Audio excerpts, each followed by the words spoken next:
Web hacking ও web security সিরিজের তৃতীয় পর্বে স্বাগতম। এর আগের দুটো পর্বে আমরা যথাক্রমে ওয়েবসাইটের বেসিক এবং ওয়েব টেকনোলজি সম্পর্কে জেনেছিলাম। সেই ধারাবাহিকতায় আজকেও আমরা ওয়েব হ্যাকিং ও সিকিউরিটির জন্য প্রয়োজনীয় আরও কিছু গুরুত্বপূর্ণ বিষয় নিয়ে আলোচনা করব। তো আসুন মূল ভিডিওটি শুরু করা যাক। তার আগে অনুরোধ থাকবে, প্রথম দুটি পর্ব না দেখে থাকলে আগে সেগুলো দেখে নিন, তাহলে আজকের আলোচনা বুঝতে সহজ হবে। এই ভিডিও ডেসক্রিপশনে লিঙ্কগুলো পেয়ে যাবেন। আর হ্যাঁ, আমাদের চ্যানেলে নতুন হলে নিয়মিত এই ধরনের ভিডিও পেতে অবশ্যই চ্যানেলটি সাবস্ক্রাইব করে রাখুন। ওয়েব হ্যাকিং বলতে কি বোঝায়? সহজ করে বলতে গেলে ওয়েব হ্যাকিং হচ্ছে HTTP প্রোটোকল বা ইন্টারনেটের মাধ্যমে কোনো ওয়েবসাইটের ওয়েব অ্যাপ্লিকেশনকে এক্সপ্লয়েট করা। অর্থাৎ ওয়েব অ্যাপ্লিকেশনের কোনো ত্রুটিকে কাজে লাগিয়ে কোড, প্রোগ্রাম বা কমান্ড ব্যবহার করে ওই ওয়েবসাইটের নিয়ন্ত্রণ নেওয়া। গত পর্বে আমি ওয়েব অ্যাপ্লিকেশন নিয়ে বিস্তারিত আলোচনা করেছি।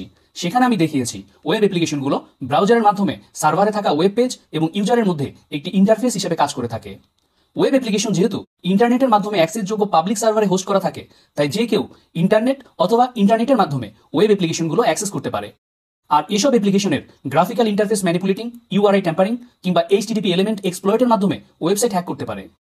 এছাড়া হ্যাকাররা ওয়েব হ্যাকিং এর জন্য আরও অনেক মেথড ইউজ করে থাকে, যেমন secure injection attacks, cross site scripting, cross site request forgery, insecure communications ইত্যাদি।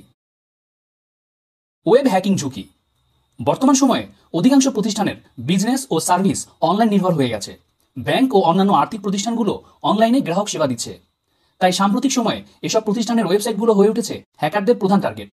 অনেক সময় হ্যাকার গ্রুপগুলো অনৈতিকভাবে অর্থ উপার্জনের জন্য কিংবা নিজেদের অস্তিত্ব ও দক্ষতা জাহির করতে অথবা প্রতিপক্ষকে ঘায়েল করতে সাইবার অ্যাটাক পরিচালনা করে থাকে। কিন্তু মনে রাখা উচিত, হ্যাকিং একটি ক্রাইম, আর এসব অপরাধীদের ট্র্যাক করার যথেষ্ট সক্ষমতা আইনশৃঙ্খলা বাহিনীর রয়েছে। ওয়েব হ্যাকিং টার্গেট সমূহ। সাধারণত হ্যাকাররা তাদের টার্গেট ওয়েবসাইটকে তিনটি অ্যাঙ্গেল থেকে অ্যাটাকের ছক কষে থাকে।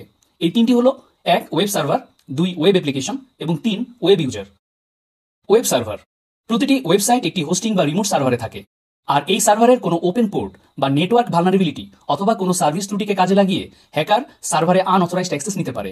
সাধারণত সার্ভারের যদি প্রোগ্রামে কোনো বাগ থাকে, ভুল কনফিগারেশন করা থাকে, ডিফল্ট ইউজার পাসওয়ার্ড ব্যবহার করা হয়, সমস্যাযুক্ত প্লাগইন ইউজ করা হয়, রিমোট অ্যাক্সেস এনাবল থাকে এবং অপ্রয়োজনীয় সার্ভিস অন থাকে, তাহলে হ্যাকাররা সহজেই ওয়েব সার্ভারটি হ্যাক করতে পারে। ওয়েব সার্ভার হ্যাকিং কয়েকটি ধাপে করা হয়ে থাকে, সেগুলো হলো information gathering, scanning, site mirroring এবং session hijacking. Web application. Web অ্যাপ্লিকেশনের মাধ্যমেই ওয়েব সার্ভারে রান করা সোর্স কোড এবং ওয়েব ইউজারদের মধ্যে একটি ইন্টারাকশন ঘটে থাকে। তাই সোর্স কোডের কোনো এরর বা সীমাবদ্ধতা ওয়েব অ্যাপ্লিকেশনকে হ্যাকিং অ্যাটাকের জন্য সংবেদনশীল করে তুলতে পারে। বিভিন্নভাবে ওয়েব অ্যাপ্লিকেশন হ্যাক হয়ে থাকে। এদের মধ্যে উল্লেখযোগ্য কিছু পদ্ধতি হলো hacking client side control, hacking authentication, hacking session, user hack করে, ওয়েব সার্ভার হ্যাক করে। Web user. ওয়েবসাইট হ্যাকিং এর তৃতীয় টার্গেট হলো ওয়েব ইউজার বা ওয়েব অ্যাপ্লিকেশন ব্যবহারকারীগণ। এই ওয়েব অ্যাপ্লিকেশন ইউজার আবার দুই ধরনের হতে পারে: ইন্টারনাল এবং এক্সটার্নাল। তো ইন্টারনাল ইউজার বলতে ওইসব ব্যক্তিদের বোঝায় যারা ওয়েব অ্যাপ্লিকেশনগুলো ম্যানেজ করে থাকে, যেমন ওই সিস্টেম বা সাইটের অ্যাডমিনিস্ট্রেটর ও প্রোগ্রামারগণ। আর এক্সটার্নাল ইউজার বলতে ওয়েব অ্যাপ্লিকেশনগুলোর ক্লায়েন্ট বা কাস্টমারদেরকে বোঝানো হয়। এই ক্ষেত্রে হ্যাকাররা cross site scripting, cross site request forgery এবং সোশ্যাল ইঞ্জিনিয়ারিং এর মতো অ্যাটাকগুলো পরিচালনা করে থাকে। এই তিন ধরনের টার্গেটের প্রত্যেকটির ভালনারেবিলিটি, এক্সপ্লয়েট এবং পেলোডস ভিন্ন ভিন্ন হয়ে থাকে। আর তাই হ্যাকাররাও এই টার্গেটগুলোকে অ্যাটাকের জন্য ভিন্ন ভিন্ন টুলস ও টেকনিক ইউজ করে থাকে। এখন আসুন আমরা হ্যাকিং এর বিভিন্ন ফেজ বা স্টেপ সম্পর্কে জেনে নেই। হ্যাকিং এর ধাপসমূহ। হ্যাকিং কিংবা ইথিক্যাল হ্যাকিং উভয়ের কর্মপদ্ধতি মোটামুটি একই, পার্থক্য থাকে কেবল নীতি বা উদ্দেশ্যে। একজন সাইবার সিকিউরিটি স্পেশালিস্ট বা ইথিক্যাল হ্যাকার হ্যাকিংকে ব্যবহার করেন সিস্টেমের দুর্বলতা দূর করে তাকে নিরাপদ করার জন্য। অন্যদিকে একজন ব্ল্যাক হ্যাট হ্যাকার হ্যাকিংকে ব্যবহার করেন সিস্টেমকে ক্ষতিগ্রস্ত করার জন্য। যা হোক, হ্যাকাররা হ্যাকিং এর সময় প্রধানত 5টি ধাপ অনুসরণ করে থাকে। এগুলো হলো: 1 রিকনাসেন্স, 2 scanning, 3 gaining access, 4 maintaining access এবং 5 কভারিং বা ক্লিয়ারিং ট্র্যাকস। আমরা এবার এই প্রতিটি ধাপ নিয়ে বিস্তারিত আলোচনা করব। প্রথমেই রিকনাসেন্স। একে ফুটপ্রিন্টিং এবং ইনফরমেশন গ্যাদারিংও বলা হয়। বাংলায় এটাকে বলা যায় তথ্য সংগ্রহকরণ। রিকনাসেন্স হলো হ্যাকিং কিংবা ইথিক্যাল হ্যাকিং এর প্রথম এবং সবচেয়ে গুরুত্বপূর্ণ ধাপ। এই ধাপে একজন হ্যাকার মূলত প্রস্তুতি গ্রহণ করে। সে যে সিস্টেম বা ওয়েবসাইটকে টার্গেট করেছে তার সম্পর্কে সম্ভাব্য সব ধরনের তথ্য সংগ্রহ করে। এসব তথ্য 3টি বিষয়কে কেন্দ্র করে সংগ্রহ করা হয়।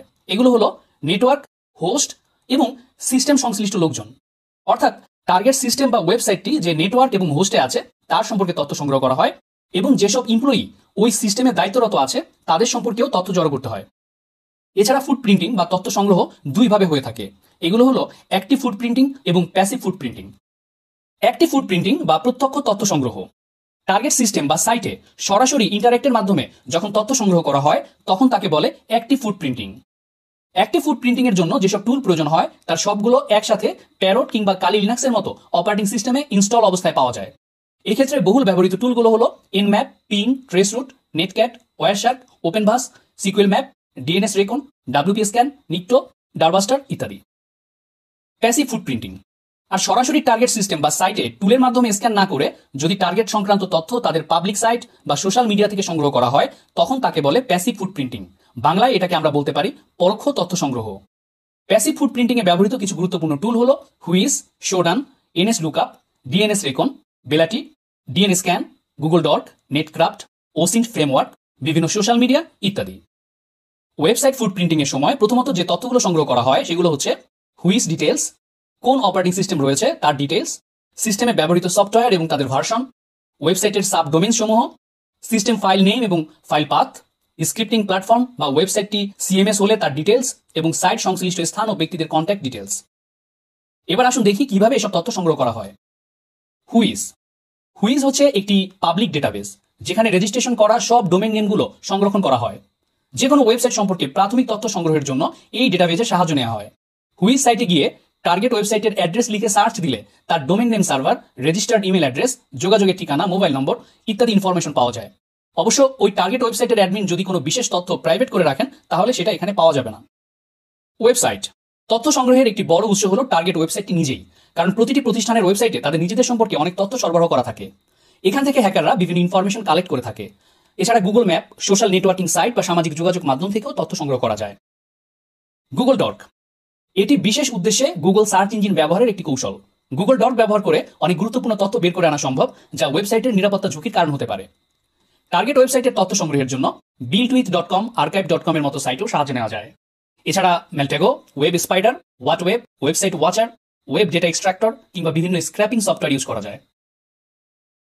স্ক্যানিং রিকনাসেন্সের পরবর্তী ধাপ হলো স্ক্যানিং। এই ধাপে একজন হ্যাকার তার টার্গেট সিস্টেমকে স্ক্যান করে, অর্থাৎ সিস্টেমে বিদ্যমান সমস্যা ও দুর্বলতাগুলোকে শনাক্ত করার চেষ্টা করে।